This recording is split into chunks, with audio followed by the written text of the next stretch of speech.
Hi guys, welcome back to my channel, Jenors TV. At kung hindi pa kayo nakasubscribe sa aking channel, i-click nyo lang ito guys. Ito ang aking channel at i-click nyo ang bell notification dito sa right side para updated kayo sa aking mga bagong tutorial.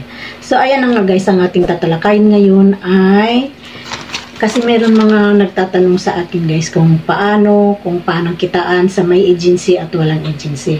So ang ating tatalakayin ngayon guys ay ito. Paano kikita ang may agency at walang agency.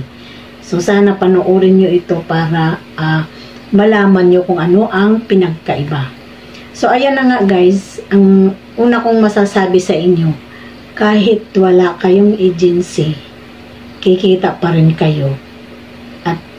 Kapareho lang din ang kita nyo sa may agency at walang agency kung masipag lang talaga kayo. Kasi pareho lang din naman yun eh. Kahit kasi may agency ka, kung paano ka magtatask sa walang agency, pareho lang yun. Pareho ang makukuha yung reward. So, ang aking lang sasabihin sa inyo, mas mahirap din yung walang agency. Bakit ka mo? Ito na yun. Kasi guys, pag once na wala kang agency, ang dating mo noon parang estrangero ka. Yung tipong, lalo kasi ang task natin dito guys, una, solo live. Magso-solo live ka 1 hour. So, pangalawang task natin, yung tinatawag nilang CA Scrum Set, yung makikiupo ka sa iba, kung sino ang naka-PL kung sinong naka-PL, makikiupo ka. Yun nga lang guys, pag once kasi na wala kang agency, as in, mahihirapan ka talaga matapos ang oras mo. Kasi, ang makikiupo ka lang eh. Once kasi na nakiupo ka lang, minsan 5 minutes, 10 minutes, ilalaglag ka na nila, i-kick out ka na lang nila. Kasi, mas priority nila talaga yung mga member nila. So, yun ang malaking pinagkaiba talaga sa may agency. Kasi pag once na may agency ka naman, ang obligasyon ng agency sa inyong mga member, ganito. Kung baguhan pa lang kayo, tuturuan kayo, ititrain kayo kung paano kumita, kung paano start, paano mag-live. Kasi mga iba kasi pag baguhan, as in bago talaga mag-umpisa sa pag-download, tuturuan mo sila hanggang pag mag-fill up, hanggang ma-authenticate yung account nila. I-guide mo talaga yan sila guys. Yan ang tungkulin ng agency. Dapat i-guide mo sila. Lalo na yung mga baguhan. Kasi start talaga pag nag-download sila, talagang mangangapa sila. So, obligasyon ng agency yun guys. So, need nyo talaga ng agency. Kasi kung walang mag-guide sa inyo, mangangapa talaga kayo. So, pag once na turuan na kayo ng agency, kung paano mag-start, pag nag-task naman kayo, start na naman kayong tuturuan kung paano.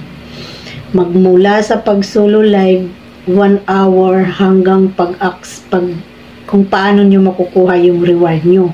Yung kumbaga sa yung bayad sa pag-live nyo. Ituturo din sa inyo yan ng agency kung paano mag-accept. So, kaya ang agency guys, malaki din ang obligasyon ng agency sa mga member nila. So, maswerte din kayong mga baguhan kung makatagpo kayo ng agency na talagang tuturuan kayo, talagang titrain kayo hanggang masanay kayo, hanggang matuto na kayo talaga ng Tapos, una, solo live 1 hour, diba? So, pag once na mahihirapan din kasi kayo nun kung saan nyo i-receive, kung paano. So, sa amin yun, obligasyon namin yung turuan kayo. So, ngayon guys, yung pangalawa, yun talaga ang mahirap kung wala ka rin agency.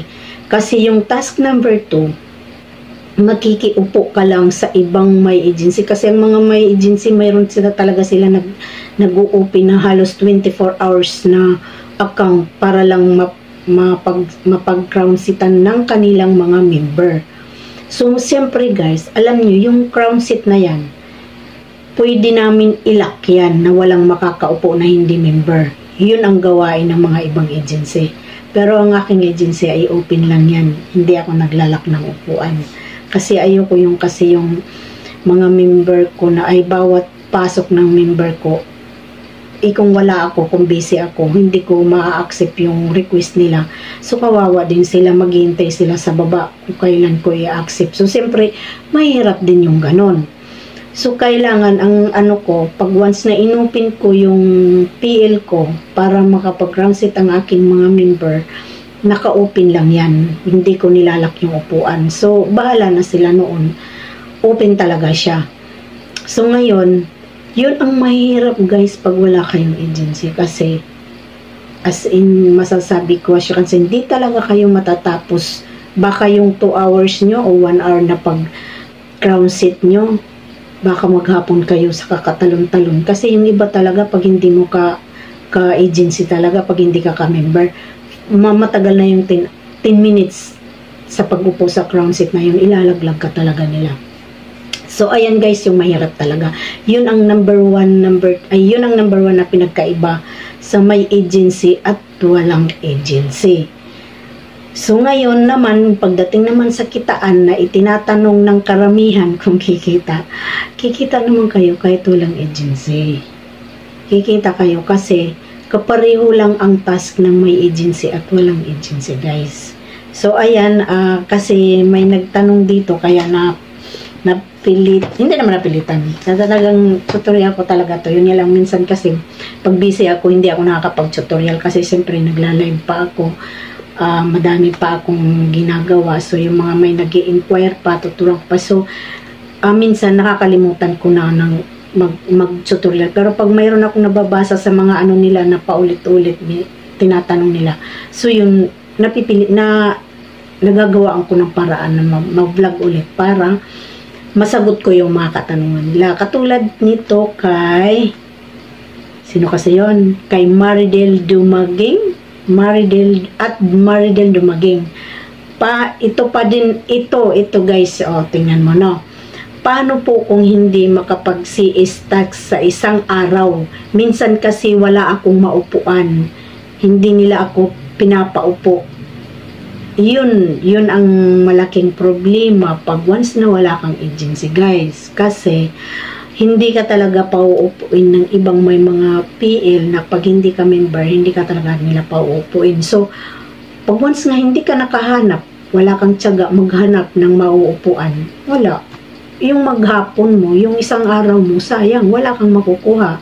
Sayang yung 800. Okay lang yung solo live kasi solo live, sa'yo yun. Wala kang pupuntahan kung hindi ikaw lang ang mag-open mag-isa. Ang crown set yung mahirap guys kasi sa iba ka talaga makikiupo. So, yun ang advantage ng walang agency kasi wala. Pang hindi ka nakaupo, wala. 0,800, sayang yun. Dapat madadagdag na yan doon sa kita mong 1,000 doon sa solo live mo. Dapat makaka 1,800 ka na noon, di ba? So, sayang yung 800, di ba? At saka kinagandahan pa dito sa crown set na to, kung busy ka, pwede mo siyang ipaupo lang. Mag-mute ka lang, paupuin mo, hayaan mo siya dyan kung nasa agency ka, no? Yun lang ang kahit busy ka dyan, pwede mo siyang iitambay lang doon para matapos ang oras mo. Yun lang ang kinagandahan ng crown set kasi pwede mo siyang iwan. Kahit magtrabaho ka, magbanti ka ng anak mo, o kung ano, magluto, pwede. Ang solo live lang hindi mo pwedeng iwan kasi masususpindi ka. So, ayun nga guys. Ayan na, nasagot ko na ito yung kinuha ko doon sa ano din kasi mas importante kasi mas maganda yung tanong niya. Maganda yung nasabi niya nga paano po kung hindi makapag-CS-TAS sa isang araw kasi minsan wala akong maupuan. Yun nga, wala ka, hindi mo makukuha yung reward mong, kumbaga sa ano yung bayad mo doon sa CS na yun, hindi mo makukuha, di ba? Di sayang din yun. So, ito pa yan guys.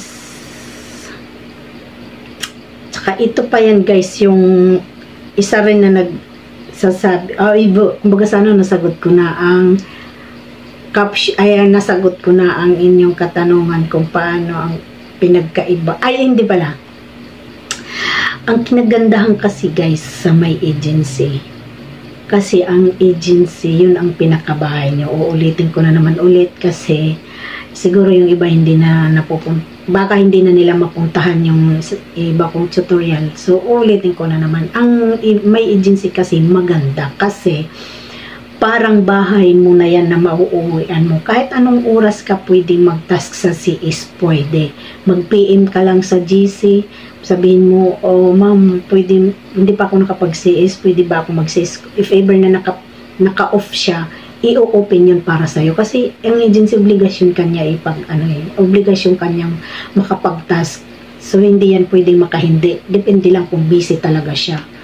Siyempre, re-replyan ka naman noon kasi mas maganda din kasi pag once na may agency ka tapos i-add ka sa GC, doon namin kasi nilalapag yung open namin PL kung saan kayo magtatask ng crown set. So, yun ang ikinagandahan doon. Anytime, kung kailan ka hindi busy, pwede mo iupo yun. Kahit busy ka, iupo mo lang siya doon. Walang magkikick out sa'yo. Basta, pero dapat guys, maging responsable din tayo. Pag once naman na naka 1 hour na tayo, o kaya 2 hours, kasi minsan inaabangan pa natin yung dito sa taas eh. Diba? Kasi pag nagka-crown set tayo, mayroon pa tayo ditong pwedeng mapagkitaan sa taas ng yung pinaka-mystery box ba yung tinatawag nila or treasure box. Mayroon kasi dyan lumalabas dyan na box na every 5 minutes mayroon tayong makukuha na coins, 40 coins, 5 coins, ganon. So dapat natin abangan yun kung talagang gusto mo talagang kumita, na hindi ka magpapalabas kahit 5, magtiyaga ka lang. Tapos pag once na nakumpleto mo yung 10 times yan lumalabas guys, makaka 400 plus ka doon sa treasure box na yun. Isipin mo na lang 1,000 solo live kung kumpleto ka sa oras kung kumpleto ka sa oras na task na 2 to 3 hours lang naman. Pero kung talagang busy ka, hindi naman dire-diretso yan, putol-putol pwede. Bawa solo live, kung gusto mo idiretso 1 hour, diretso mo. Bawa yung crown set, kung 2 hours, kasi nga, ang iniintay, natin yung box na to eh. Kung yun ang susundan natin, kung talagang gusto mong makuha yung mga laman na yan, 400 plus din yun. Sabi mo, 1,800 plus 400. 400 ka mo na lang. Di may 2,000 plus ka per day. Saan ka pa, di ba? At saka, dito, napatunayan ko na kasi ilang beses na ako nagsahod dito. Sa next na ipapakita ko sa inyo yung nasahod ko na. So, ayan na nga guys, ang pinakamaganda sa may agency. Pero although nasabi ko naman sa inyo, kahit wala kang agency, walang problema kasi magsasahod ka kung sahod ang papag-usapan at saka kung makumplito mo araw-araw, matyaga ka magtalon-talon sa crown set na yun. Di ba? So, ayan guys, ang aking muna tutorial ngayon.